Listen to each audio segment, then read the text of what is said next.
আমাদের নিরীহ মজলুম ফিলিস্তিনি ভাই বোনদের প্রতি সমবেদনা জানানোর জন্য আমরা একত্রিত হয়েছি।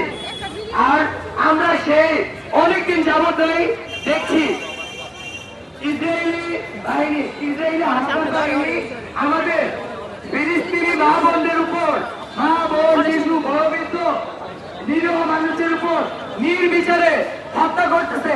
আন্তর্জাতিক মহল, আন্তর্জাতিক জাতিসংঘের মুসলিম